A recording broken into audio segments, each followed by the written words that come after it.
नमस्कार दोस्तों, welcome to Sambhav education. This is Aryan Shukla. दोस्तों, आज की क्लास में हम एनटीपीसी के लिए जीके के 50 इंपॉर्टेंट क्वेश्चन डिस्कस करेंगे विद एक्स्ट्रा फैक्ट। सभी लोग क्लास को ध्यान से देखिएगा। जो एक्स्ट्रा फैक्ट आपको बताए जाएं उनको भी ध्यान से सुनिए, बिकॉज परीक्षा में उनसे भी क्वेश्चन पूछे जा सकते हैं। गुड इवनिंग सभी को। गुड इवनिंग दोस्तों। चलिए शुरू करते हैं आज की क्लास। इसका आंसर करिएगा क्वेश्चन नंबर फर्स्ट के लिए। बताइए, केंद्रीय सूचना आयोग का गठन कब हुआ था? इसका राइट आंसर क्या होगा? अगर पूछा जाए केंद्रीय सूचना आयोग का मुख्यालय कहां पर है, तो आप लोग याद रखिएगा नई दिल्ली में। मुख्यालय कहां पर है? नई दिल्ली में है। गठन कब हुआ था? 2005 में। Option number D correct answer होगा इसका। केंद्रीय सूचना आयोग का गठन जो है 2005 में हुआ था। मुख्यालय नई दिल्ली में है। अगला क्वेश्चन देखते हैं। इसका आंसर करिएगा क्वेश्चन नंबर 2 के लिए। खेल से संबंधित प्रश्न है। वेटन कप किस खेल से संबंधित है? क्या पूछा गया? जो वेटन कप है यह किस खेल से संबंधित है? क्रिकेट, हॉकी, बैडमिंटन या फिर फुटबॉल? इस प्रकार से ऑप्शन हैं। जिसने भी लाइव सेशन को लाइक नहीं किया है, लाइक कीजिए, शेयर कीजिएगा। चैनल पर नए हैं, चैनल को सब्सक्राइब कीजिएगा, बेल आइकन को प्रेस कीजिएगा ताकि सभी नोटिफिकेशन आप तक पहुंच सकें। इसका right answer option number B होगा, hockey. Yes, B correct answer होगा। बेटन कप हॉकी से संबंधित है। Option number B correct answer होगा। फील्ड हॉकी की एक टीम में खिलाड़ियों की संख्या पूछी जाती है। रेलवे की परीक्षा में पूछा हुआ क्वेश्चन है कि फील्ड हॉकी की एक टीम में खिलाड़ियों की संख्या कितनी होती है, तो आप लोग याद रखिएगा 11 होती है। इसका आंसर करिए क्वेश्चन नंबर 3 के लिए। निम्न में से कौन सा युग्म सही सुमेलित नहीं है? 4 ऑप्शन दिए गए हैं, इसमें बताइएगा कौन सा युग्म सही सुमेलित नहीं है। सरदार सरोवर बांध नर्मदा नदी, तिलैया बांध कोनार नदी, गांधी सागर डैम चंबल नदी, नागार्जुन सागर डैम कृष्णा नदी। इस प्रकार से ऑप्शन हैं, तो सभी इसका आंसर करिएगा। ये वाली डेली क्लास होती है शाम को 8 बजे। सभी लोग डेली सेशन को ज्वाइन कीजिए। इसका right answer option number B होगा। यस, बी करेक्ट आंसर होगा। क्योंकि दोस्तों आप लोग याद रखिएगा, सरदार सरोवर बांध जो है नर्मदा नदी पर है। किस नदी पर है? नर्मदा नदी पर है। ये सही है। ऑप्शन नंबर बी को देखिएगा। तिलैया डैम जो है कोनार रिवर पर नहीं है। किस नदी पर है? वराकर नदी पर है। आप लोग याद रखिएगा, झारखंड के बराकर नदी पर है तिलैया बांध। तो option number B correct answer होगा इसका। बाकी option number C, Gandhi Sagar dam पूछा जाता है, किस नदी पर है? चंबल रिवर पर है। नागार्जुन सागर डैम जो है ये कृष्णा नदी पर है। तो इसका right answer option number B होगा। Good evening. अब इसका आंसर करिएगा क्वेश्चन नंबर 4 के लिए। यहाँ से आपके 4 क्वेश्चन कंप्लीट हुए। ये 4 इंपॉर्टेंट हैं, चारों परीक्षा में पूछे जा सकते हैं। इसका आंसर करिएगा क्वेश्चन नंबर 4 के लिए। निम्न में से कौन युग्म में सही नहीं है? तो सभी इसका आंसर करिएगा। इसका right answer option number A होगा, Chilka lake West Bengal. Yes, option number A correct answer है। क्योंकि चिल्का लेक कहां पर है? उड़ीसा में। चिल्का लेक कहां पर है? उड़ीसा में। तो ऑप्शन नंबर ए इसका राइट आंसर होगा। बाकी आप लोग याद रखिएगा, बूलर लेक जम्मू कश्मीर में है, सांबर लेक राजस्थान में, लोनार झील महाराष्ट्र में। यहाँ से भी आपके 4 क्वेश्चन कंप्लीट हुए, इनको याद रखिएगा। ऑप्शन नंबर ए इसका राइट आंसर होगा। अब इसका आंसर करिए क्वेश्चन नंबर 5 के लिए। बताइए, डोगरी भाषा मुख्य रूप से यहाँ कहाँ बोली जाती है? इनमें से कहां पर डोगरी भाषा मुख्य रूप से बोली जाती है? जम्मू कश्मीर, राजस्थान, झारखंड या फिर छत्तीसगढ़? इसका right answer option number A होगा, जम्मू कश्मीर में। या तो option number A correct answer होगा। डोगरी भाषा इनमें से मुख्य रूप से जम्मू कश्मीर में बोली जाती है। तो option number A correct answer होगा। जम्मू कश्मीर भारत का एक केंद्र शासित प्रदेश है, पाकिस्तान के साथ बॉर्डर शेयर भी करता है। मनोज सिन्हा वर्तमान में उपराज्यपाल है। इसका आंसर करिएगा क्वेश्चन नंबर 6 के लिए। निम्न में से कौन सा युग में सही सुमेलित नहीं है? सभी इसका आंसर करिएगा। तुलसीदास अकबर, अमीर खुसरो, अलाउद्दीन खिलजी, मेगस्थनी सिकंदर, बाण भट्ट समुद्रगुप्त। इस प्रकार से ऑप्शन हैं, तो सभी इसका आंसर करिए क्वेश्चन नंबर 6 के लिए।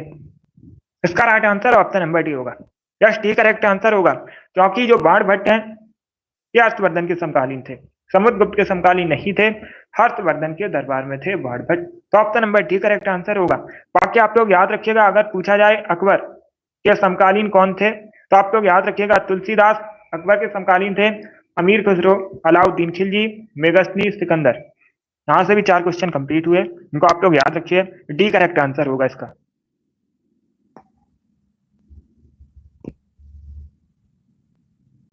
अब इसका आंसर करिएगा क्वेश्चन नंबर 7 के लिए। सभी जल्दी से आंसर करिए क्वेश्चन नंबर 7 के लिए। बताइए इसका राइट आंसर क्या होगा। निम्न में से किसने सितार का आविष्कार किया था? आपको सितार का आविष्कारक बताना है।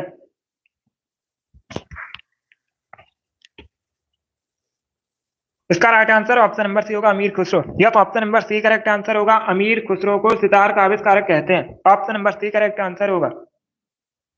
खड़ी बोली का जनक भी कहा जाता है अमीर खुसरो को, यह भी पूछा जाता है क्वेश्चन।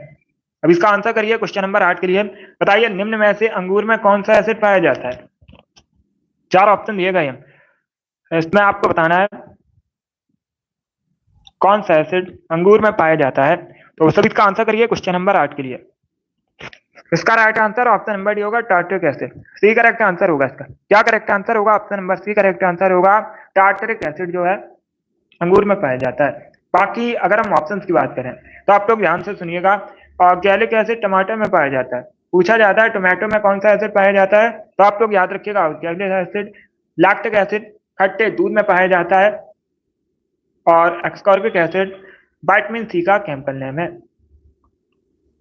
ये चारों इंपॉर्टेंट ऑप्शन हैं, इनको भी याद रखिएगा। अब इसका आंसर करिए क्वेश्चन नंबर 9 के लिए। बताइए निम्न में से किस राज्य में धार्मिक त्योहार थाई पूसम मनाया जाता है? तो सभी इसका आंसर करिए। बताइए क्वेश्चन नंबर 9 का करेक्ट आंसर क्या होगा? थाई पूसम क्या अगर पूछा जाए, एक धार्मिक त्योहार है। ये एक धार्मिक त्योहार है। मुख्यतः कहाँ सेलिब्रेट किया जाता है? तमिलनाडु में। Option number C correct answer होगा। अब इसका आंसर करिएगा क्वेश्चन नंबर 10 के लिए। बताइए निम्न में से कौन भारत में स्थायी कार्यपालिका का एक हिस्सा है? सभी इसका आंसर करिए। बताइए इनमें से कौन भारत में स्थायी कार्यपालिका का एक हिस्सा है? भारत के प्रधानमंत्री, किसी भी राज्य के मुख्यमंत्री, भारत के रक्षा मंत्री या फिर प्रशासनिक सेवक? डी करेक्ट आंसर होगा प्रशासनिक सेवक। स्थायी कार्यपालिका का हिस्सा है भारत में। ऑप्शन नंबर डी इसका राइट आंसर है। अब इसका आंसर करिएगा क्वेश्चन नंबर 11 के लिए। बताइए राष्ट्रीय उपभोक्ता अधिकार दिवस कब मनाया जाता है? ये अच्छा क्वेश्चन है, दिवस से संबंधित पूछे जाते हैं परीक्षा में क्वेश्चन, कई बार मैंने आपको बताया भी है, इंपॉर्टेंट टॉपिक है। तो इसका right answer option number A होगा 24 दिसंबर को। यस, भारत में मनाया जाता है राष्ट्रीय उपभोक्ता दिवस 24 दिसंबर को। ए करेक्ट आंसर होगा। अगर पूछा जाए अंतरराष्ट्रीय उपभोक्ता दिवस कब मनाते हैं, इंपॉर्टेंट क्वेश्चन है, इसे भी याद रखिएगा। तो आप लोग याद रखिएगा 15 मार्च को प्रतिवर्ष अंतरराष्ट्रीय उपभोक्ता अधिकार दिवस मनाया जाता है। अब इसका आंसर करिए क्वेश्चन नंबर 12 के लिए। मालवा के पठार की प्रमुख मिट्टी आपको बतानी है कौन है? तो सब इसका आंसर करिए क्वेश्चन नंबर 12 के लिए। बहुत अच्छे। इसका right answer option number C होगा काली मिट्टी। या तो option number C correct answer होगा। मालवा के पठार की प्रमुख मिट्टी है काली मिट्टी। Option number C correct answer होगा। काली मिट्टी को रेगुर मिट्टी के नाम से भी जाना जाता है और ये कपास की खेती के लिए सबसे अच्छी मिट्टी होती है, इसे भी आप लोग याद रखिएगा। बहुत अच्छे। तो जिसने भी क्वेश्चन नंबर 12 का ऑप्शन नंबर सी दिया है उनका सही उत्तर है ऑप्शन नंबर सी इसका राइट आंसर होगा। अब इसका आंसर करिएगा क्वेश्चन नंबर 13 के लिए। बताइए गुप्त काल में सर्वाधिक लोकप्रिय देवता कौन थे? उनका नाम आपको बताना है। गुप्त वंश की स्थापना की थी श्री गुप्त ने, कई बार मैंने आपको बताया भी है। तो सभी इसका आंसर करिएगा। बताइए इसका करेक्ट आंसर क्या होगा? Right answer option number B होगा भगवान विष्णु। या तो option number B correct answer है। गुप्त काल के सबसे अधिक लोकप्रिय देवता भगवान विष्णु थे। Option number B correct answer है। अब इसका आंसर करिएगा क्वेश्चन नंबर 14 के लिए। बताइए निम्न में से किस देश को हवाओं का देश कहते हैं? इसका राइट आंसर आपको बताना है। हवाओं का देश किसे कहते हैं? क्या करेक्ट आंसर होगा क्वेश्चन नंबर 14 का? इसका right answer option number C होगा डेनमार्क। यस, डेनमार्क को हवाओं का देश कहते हैं। यूरोप का देश है ये, यूरोप महाद्वीप के अंतर्गत आता है। राजधानी कोपेनहेगन है। इसका आंसर करिएगा क्वेश्चन नंबर 15 के लिए। प्रेस्पा झील आपको बताना है निम्न में से किस महाद्वीप में स्थित है? सभी जल्दी से आंसर करिए क्वेश्चन नंबर 15 के लिए। क्या पूछा गया? जो प्रेस्पा झील है आपको बताना है निम्न में से किस महाद्वीप में स्थित है? इसका right answer option number C होगा यूरोप। या तो option number C correct answer है। यूरोप महाद्वीप में प्रेस्पा झील है, सी करेक्ट आंसर होगा। अब इसका आंसर करिएगा क्वेश्चन नंबर 16 के लिए। कोयल कारो जल विद्युत परियोजना आपको बताना है निम्न में से किस राज्य में स्थित है? गुड इवनिंग, सभी जल्दी से आंसर करिए क्वेश्चन नंबर 16 के लिए। कोयल कारो आपको बताना है जल विद्युत परियोजना कहां पर है? Right answer option number C होगा झारखंड में। इसका आंसर करिएगा क्वेश्चन नंबर 17 के लिए। सबने अभिज्ञा आंदोलन कब शुरू किया गया था? इतिहास से संबंधित क्वेश्चन है, रेलवे की परीक्षा में पूछा भी गया है। इसका राइट आंसर होगा ऑप्शन नंबर डी 1930 में। या तो ऑप्शन नंबर डी इसका राइट आंसर आप लोग याद रखिएगा। 1930 में महात्मा गांधी ने नेतृत्व किया था सबने अभिज्ञा आंदोलन का, 1930 में शुरू हुआ था। अब इसका आंसर करिएगा क्वेश्चन नंबर 18 के लिए। बताइए शेषाचलम बायोस्फीयर रिजर्व निम्न में से कहां पर है? गुजरात, तमिलनाडु, महाराष्ट्र या फिर आंध्र प्रदेश में? तो सभी इसका आंसर करिएगा क्वेश्चन नंबर 18 के लिए। बहुत अच्छे।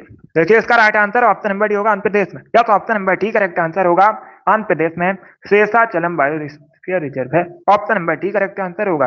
अब इसका आंसर करिएगा क्वेश्चन नंबर 19 के लिए। मोहिनी अट्टम बताइए किस हिंदू देवता समर्पित है? किस हिंदू देवता को समर्पित है या किस हिंदू देवता से संबंधित है? मोहिनी अट्टम ये क्लासिकल डांस है। अगर पूछा जाए कहाँ संबंधित है तो आप लोग याद रखिएगा केरला से संबंधित है। कहाँ संबंधित है? केरला संबंधित है। भगवान विष्णु से संबंधित है। Option number D correct answer होगा। लाइव सेशन है ये, लाइव सेशन है, डेली होता है शाम को 8 बजे। अब इसका आंसर करिएगा क्वेश्चन नंबर 20 के लिए। निम्न में से किस राज्य में पहली बार गैर कांग्रेसी सरकार बनी थी? उस स्टेट का नाम बताइएगा, राज्य का नाम बताइए जहां पर पहली बार भारत में गैर कांग्रेसी सरकार बनी थी। वेस्ट बंगाल, तमिलनाडु, पुडुचेरी या फिर केरल? तो सब इसका आंसर करिए क्वेश्चन नंबर 20 के लिए। इसका राइट आंसर ऑप्शन नंबर क्या करेक्ट आंसर होगा? क्या पूछा गया है क्वेश्चन को? भारत में पहली बार गैर कांग्रेसी सरकार कहां बनी थी? वेस्ट बंगाल में, तमिलनाडु में, पुडुचेरी में या फिर केरला में? इसका right answer option number D होगा केरला में। डी करेक्ट आंसर होगा। केरल में भारत में पहली बार गैर कांग्रेसी सरकार बनी थी। तो ऑप्शन नंबर डी इसका राइट आंसर होगा। मसालों का बगीचा कहते हैं भारत में केरल को। और बाकी राजधानी मैंने आपको कई बार बताई है, तिरुवनंतपुरम केरला की राजधानी है। इसका आंसर करिए क्वेश्चन नंबर 21 के लिए। बताइए दोस्तों, किताब ए नौरत को किसके द्वारा लिखा गया है? किताब ए नौरत को किसने लिखा है निम्न में से? तो इसका right answer option number A होगा इब्राहिम आदिल सहादुद्दीन है। इब्राहिम आदिल सहादुद्दीन है किताब ए नौरत को लिखा है। ऑप्शन नंबर ए इसका राइट आंसर है। अब इसका के लिए बताइए भारत में निजी क्षेत्र का बैंक निम्न में से कौन सा है? ये 4 ऑप्शन दिए गए हैं और इसमें पूछा गया है भारत में निजी क्षेत्र का बैंक इनमें से कौन सा है? Indian bank, Kotak Mahindra bank, IDBI bank या फिर कैनरा बैंक? तो इसका right answer option number B होगा कोटक महिंद्रा बैंक, जो कि एक भारत में निजी क्षेत्र का बैंक है। Option number B correct answer है। अब इसका आंसर करिए क्वेश्चन नंबर 23 के लिए। बताइए जो अयोध्या में एयरपोर्ट है उसका नाम आपको बताना है। अयोध्या कहाँ पर है? उत्तर प्रदेश में। भगवान श्री राम की जन्मभूमि है। पूछा जाता है अयोध्या किस नदी के तट पर बसा है? तो आप लोग याद रखिएगा सरयू नदी के किनारे बसा है। किस नदी के किनारे बसा है? सरयू नदी के तट पर बसा है। इसका right answer option number B होगा महर्षि वाल्मीकि हवाई अड्डा। Maharshi Valmiki international airport Ayodhya airport का नाम है। Option number B correct answer होगा इसका। यस, बी करेक्ट आंसर है। अब इसका आंसर करिएगा क्वेश्चन नंबर 24 के लिए। सभी जल्दी से आंसर करिए क्वेश्चन नंबर 24 के लिए। बताइए भारत में दिखाई देने वाला सबसे पहला कंप्यूटर वायरस कौन सा है? इसका राइट आंसर क्या होगा? निम्न में से कौन सा कंप्यूटर वायरस भारत में सबसे पहले दिखाई दिया था? उसका नाम आपको बताना है। तो ए करेक्ट आंसर होगा सी ब्रांड। या तो ऑप्शन नंबर ए इसका राइट आंसर है। 25 के लिए आंसर करिए। बताइए इसका राइट आंसर क्या होगा? काबल टाइगर रिजर्व आपको बताना है भारत के किस राज्य में स्थित है। सभी जल्दी से आंसर करिए। बताइए क्वेश्चन नंबर 25 का करेक्ट आंसर क्या होगा? काबल टाइगर रिजर्व आपको बताना है भारत में कहां पर स्थित है। आंध्र प्रदेश में, महाराष्ट्र में, कर्नाटका में या फिर तेलंगाना में? तो सभी इसका आंसर करिए क्वेश्चन नंबर 25 के लिए। बहुत अच्छे। इसका right answer option number D होगा तेलंगाना। क्या करेक्ट आंसर है? डी करेक्ट आंसर होगा। तेलंगाना में काबल टाइगर रिजर्व है। अब इसका आंसर करिए क्वेश्चन नंबर 26 के लिए। राष्ट्रीय आपदा प्रबंधन प्राधिकरण के अध्यक्ष बताइए कौन होते हैं? तो सब इसका आंसर करिए क्वेश्चन नंबर 26 के लिए। क्या पूछा गया? राष्ट्रीय आपदा प्रबंधन प्राधिकरण के अध्यक्ष प्राइम मिनिस्टर होते हैं, प्रधानमंत्री होते हैं। अब इसका आंसर करिएगा क्वेश्चन नंबर 27 के लिए। जनसंख्या के अध्ययन को क्या कहते हैं? यह एसएससी की परीक्षा में पूछा हुआ क्वेश्चन है। सभी जल्दी से आंसर करिए क्वेश्चन नंबर 27 के लिए। इसका right answer option number B होगा जनांकिकी। बी करेक्ट आंसर होगा इसका। बी करेक्ट आंसर होगा इसका। जनसंख्या के अध्ययन को कहते हैं जनांकिकी। तो ऑप्शन नंबर 20 का राइट आंसर है। इस बार आप सभी ने करेक्ट आंसर दिया है। अब इसका आंसर करिए क्वेश्चन नंबर 28 के लिए। बताइए इंकलाब जिंदाबाद का नारा किसने दिया था? इंकलाब जिंदाबाद का नारा दिया था भगत सिंह ने। Option number D correct answer होगा। इसका आंसर करिए क्वेश्चन नंबर 29 के लिए। इको मार्क प्रतीक आपको बताना है। निम्न में से किससे संबंधित है? चार ऑप्शन दिए गए हैं, इसमें बताइएगा इको मार्क प्रतीक किससे संबंधित है? चार ऑप्शन को अच्छे से पढ़ लीजिएगा, उसके बाद ही आंसर करिए, तुक्का मत लगाइए। इसका राइट आंसर ऑप्शन नंबर भी होगा, पर्यावरण के लिए सुरक्षित सामग्री से संबंधित है इको मार्क प्रतीक। Option number B correct answer है। अब इसका आंसर करिएगा क्वेश्चन नंबर 30 के लिए। बताइए नीग्रो नदी निम्न में से किसकी सहायक नदी है? नीग्रो नदी आपको बताना है निम्न में से किसकी सहायक नदी है? नाइजर, जामेली, अमेजन या फिर नील? तो सभी इसका आंसर करिए क्वेश्चन नंबर 30 के लिए। बताइए इसका राइट आंसर क्या होगा? इसका right answer option number C होगा, Amazon. Yes, option number C correct answer है।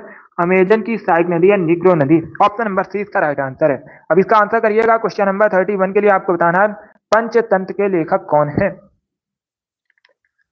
तो सभी इसका आंसर करिए क्वेश्चन नंबर 31 का। बताइए राइट आंसर क्या होगा? डी करेक्ट आंसर होगा, Vishnu Sharma. Yes, option number D correct answer है। विष्णु शर्मा जो है पंचतंत्र के लेखक हैं। इसका आंसर करिएगा क्वेश्चन नंबर 32 के लिए। मलेशिया में जो किंटा घाटी है किसके लिए प्रसिद्ध है? पहली बात तो आप लोग याद रखिएगा, परीक्षा में इस प्रकार से भी क्वेश्चन पूछा जाता है, किंटा घाटी कहाँ पर है? ये मलेशिया में है। कहाँ पर है? देश पूछा जाए मलेशिया में है। टिन के उत्पादन के लिए प्रसिद्ध है। टिन के उत्पादन के लिए प्रसिद्ध है। Option number C correct answer होगा। क्वेश्चन नंबर 33 के लिए आंसर करिए। बताइए ब्रह्मगिरी वन्यजीव अभ्यारण्य कहाँ पर है? इसका राइट आंसर क्या होगा? ब्रह्मगिरी वन्यजीव अभ्यारण्य बताइए कहाँ पर है? उत्तर प्रदेश में, तमिलनाडु में, मिजोरम में या फिर कर्नाटका में? तो इसका right answer option number D होगा, कर्नाटका में। यस, डी करेक्ट आंसर होगा, ब्रह्मगिरी वन्यजीव अभ्यारण्य कर्नाटका में। Option number D correct answer होगा इसका। डी करेक्ट आंसर है। तमिलनाडु करेक्ट आंसर नहीं होगा, कर्नाटका करेक्ट आंसर होगा इसका।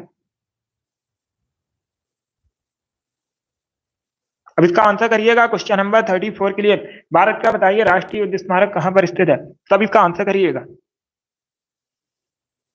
सभी जल्दी से आंसर करिए। क्या पूछा गया? भारत का राष्ट्रीय युद्ध स्मारक कहां पर स्थित है? इसका right answer option number D होगा, नई दिल्ली में। यस, डी करेक्ट आंसर होगा, नई दिल्ली में भारत का राष्ट्रीय युद्ध स्मारक स्थित है। इसका आंसर करिए क्वेश्चन नंबर 35 के लिए। आपको बताना है टोडा जनजाति मुख्यतः कहां निवास करती है? चार ऑप्शन दिए गए हैं, इसमें बताइएगा जो टोडा जनजाति है निम्न में से मुख्यतः कहां निवास करती है? असम में, तमिलनाडु में, जम्मू कश्मीर में या फिर राजस्थान में? तो इसका right answer option number C होगा, तमिलनाडु में। यस, सी करेक्ट आंसर होगा, तमिलनाडु में मुख्यतः निवास करती है टोडा जनजाति। Option number C correct answer है। अब इसका आंसर करिएगा क्वेश्चन नंबर 36 के लिए। भारतीय संविधान की जो 11वीं अनुसूची है टोटल, इसमें आपको बताना है विषय कितने हैं? सब इसका आंसर करिएगा। तो इसका right answer option number C होगा 29। या तो option number C correct answer है। 11वीं अनुसूची में कुल विषय 29 है। ऑप्शन नंबर सी इसका राइट आंसर है। अब इसका आंसर करिए क्वेश्चन नंबर 37 के लिए। भारत पाकिस्तान का जो विभाजन है किस योजना के तहत हुआ था? इसका राइट आंसर क्या होगा? भारत पाकिस्तान का विभाजन किस योजना के तहत हुआ था? क्या करेक्ट आंसर होगा? माउंट बैटन योजना, क्रिप्स योजना, चैम्प्सफोर्ड योजना, वेबल योजना? तो इसका right answer option number A होगा, माउंट बैटन योजना। क्वेश्चन नंबर 37 का option number A correct answer होगा। अब इसका आंसर करिए क्वेश्चन नंबर 38 के लिए। बताइए भारत में सिंचाई का सबसे प्रमुख साधन कौन सा है? ये अच्छा क्वेश्चन है, बहुत सी परीक्षा में पूछा जा चुका है। तो सभी इसका आंसर करिए क्वेश्चन नंबर 38 के लिए। क्या पूछा गया? भारत में जो सिंचाई का प्रमुख साधन है क्या है? इसका right answer option number B होगा, कुएं और नलकूप। या तो option number B correct answer है, कुएं और नलकूप भारत में सिंचाई का प्रमुख साधन है। बी करेक्ट आंसर होगा। अब इसका आंसर करिएगा क्वेश्चन नंबर 39 के लिए। किस भारतीय राज्य को चाय उत्पादक राज्य नहीं माना जाता है? सबसे अधिक विश्व में चाय का उत्पादन कहाँ पर होता है? कई बार मैंने आपको बताया भी है, चाइना में। चाइना में विश्व में सबसे अधिक चाय का उत्पादन होता है। भारत में अगर पूछा जाए सबसे अधिक चाय का उत्पादन कहाँ पर होता है, तो आप लोग याद रखिएगा, असम में। बहुत अच्छे। इसका राइट आंसर क्या होगा? निम्न में से कौन भारत में चाय उत्पादक राज्य नहीं माना जाता? असम, केरला, वेस्ट बंगाल या फिर छत्तीसगढ़? तो डी करेक्ट आंसर होगा, छत्तीसगढ़ चाय उत्पादक राज्य नहीं है। बाकी असम, केरला, वेस्ट बंगाल ये तीनों हैं। ऑप्शन नंबर डी इसका राइट आंसर होगा। इसका आंसर करिएगा क्वेश्चन नंबर 40 के लिए। किस मौर्य शासक को यूनानियों द्वारा अमित्रघात कहा जाता था? आपको बताना है निम्न में से किस मौर्य शासक को यूनानियों द्वारा अमित्रघात कहा जाता था? तो right answer option number B होगा, बिंदुसार को। यस, बिंदुसार चंद्रगुप्त मौर्य का पुत्र था। बिंदुसार कौन थे? चंद्रगुप्त मौर्य के पुत्र थे। बिंदुसार को यूनानियों द्वारा अमित्रघात कहा जाता था। Option number B correct answer होगा। इसका आंसर करिएगा क्वेश्चन नंबर 41 के लिए। डेंग एक्सप्रेस के नाम से किसे जाना जाता है? निम्न में से किसको डिंग एक्सप्रेस के नाम से जाना जाता है? तो डी करेक्ट आंसर होगा हिमा दास को। क्या तो option number D correct answer है, हिमा दास को डिंग एक्सप्रेस के नाम से जानते हैं। इसका आंसर करिए क्वेश्चन नंबर 42 के लिए। इंसुलिन का आविष्कार किसने किया था? इंसुलिन की कमी से आप लोग याद रखिएगा मधुमेह रोग होता है।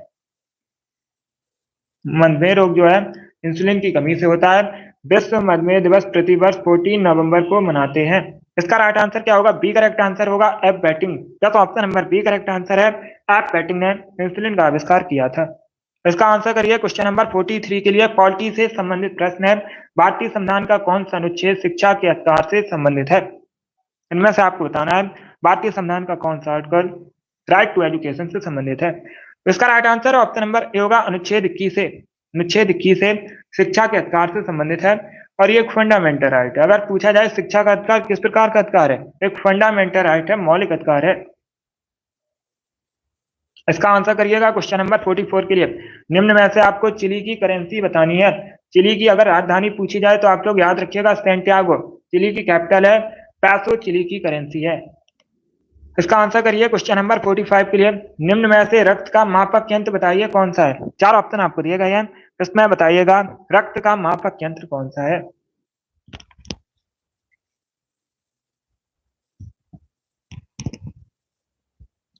सभी इसका आंसर करिएगा। इसका right answer option number A होगा sphygmomanometer. Yes, option number A correct answer है, स्पिग्नोमैनोमीटर जो है रक्त का मापक यंत्र है। ऑप्शन नंबर ए इसका राइट आंसर है। ये भी रेलवे की परीक्षा में पूछा हुआ क्वेश्चन है, इसे आप लोग याद रखिएगा। अब इसका आंसर करिए क्वेश्चन नंबर 46 के लिए। बताइए पीली क्रांति किससे संबंधित है? सब इसका आंसर करिए। जो पीली क्रांति आपको बताना है किससे संबंधित है? तिलहन उत्पादन से, इनमें से कोई नहीं, दुग्ध उत्पादन से या फिर उर्वरक उत्पादन से। तो इसका right answer option number A होगा तिलहन उत्पादन से। यस, ए करेक्ट आंसर होगा। 47 के लिए आंसर करिए। महाराष्ट्र का सुकरात बताइए किसे कहते हैं? विपिन चंद्र पाल, बाल गंगाधर तिलक, फिरोज शाह मेहता या फिर गोविंद रानडे। तो सभी इसका आंसर करिए क्वेश्चन नंबर 47 के लिए। इसका राइट आंसर बताइएगा एमजी रानाडे। तो सभी इसका आंसर करिए। देखिए इसका right answer option number D होगा एमजी रानाडे। ये कौन थे? समाज सुधारक थे। इनको महाराष्ट्र का सुकरात कहते हैं। ऑप्शन नंबर डी इसका राइट आंसर होगा। इसका आंसर करिएगा क्वेश्चन नंबर 48 के लिए। बताइए भारत में पहली महिला अशोक चक्र विजेता कौन है? तो right answer option number C होगा नीरजा भनोत। भारत में पहली महिला अशोक चक्र विजेता है। बाकी आशा पूरा देवी पहली महिला ज्ञानपीठ पुरस्कार प्राप्त करने वाली हैं। इस प्रकार से भी क्वेश्चन पूछा जाता है कि पहली महिला कौन है जिनको ज्ञानपीठ पुरस्कार मिला था। ज्ञानपीठ पुरस्कार जो है ये साहित्य के क्षेत्र में दिया जाता है। किस क्षेत्र में दिया जाता है? साहित्य के क्षेत्र में दिया जाता है। पहले व्यक्ति कौन थे? जी शंकर कुरुप, 1961 में मिला था, सॉरी 1965 में मिला था। और पहली महिला अगर पूछी जाए तो आप लोग याद रखिएगा आशा पूरा देवी है। बाकी बछेंद्री पाल माउंट एवरेस्ट पर चढ़ने वाली पहली भारतीय महिला है। इस प्रकार से भी क्वेश्चन पूछ लेते हैं। माउंट एवरेस्ट पर चढ़ने वाली पहली भारतीय महिला कौन है? बछेंद्री पाल है। Sushmita Sen, option number D को देखिएगा, भारत की पहली महिला मिस यूनिवर्स है। क्वेश्चन पूछा जाएगा परीक्षा में पहली महिला मिस यूनिवर्स कौन है भारत की? तो सुष्मिता सेन नाम याद रखिएगा। बाकी क्वेश्चन नंबर 48 का option number C correct answer होगा। इसका आंसर करिएगा क्वेश्चन नंबर 49 के लिए। सभी जल्दी से आंसर करिएगा। आपको बताना है पीसी का अर्थ क्या होता है। आपको बताना है पीसी का फुल फॉर्म। तो ए करेक्ट आंसर होगा पर्सनल कंप्यूटर। इसका आंसर करिए क्वेश्चन नंबर 50 के लिए। बताइए स्वर्ण क्रांति किससे संबंधित है? क्या पूछा गया? स्वर्ण क्रांति बताइए किससे संबंधित है? आलू, आंवला, शहद या फिर ऑरेंज। इस प्रकार से ऑप्शन हैं। तो इसका right answer option number C होगा हनी से संबंधित है, शहद से संबंधित है स्वर्ण क्रांति। क्वेश्चन नंबर 50 का option number C correct answer होगा इसका। या सी करेक्ट आंसर है। बहुत अच्छे। चलिए दोस्तों आज की क्लास में हमने जीके के 50 इंपॉर्टेंट क्वेश्चन डिस्कस किए with extra fact. I hope आप सभी को ये प्रश्न समझ आए होंगे। सो क्लास को लाइक कीजिए, शेयर कीजिएगा, चैनल पर नए हैं चैनल को सब्सक्राइब कीजिएगा, बेल आइकन को प्रेस कीजिए ताकि सभी नोटिफिकेशन आप तक पहुंच सके। ये डेली क्लास होती है, टाइम को याद रखिएगा 8 बजे लाइव सेशन होता है। सभी लोग डेली लाइव सेशन में जुड़िएगा, टाइम को याद रखिएगा। चलिए इसी के साथ मैं आपको मिलूंगा अगली क्लास में। Thank you guys, thank you for watching.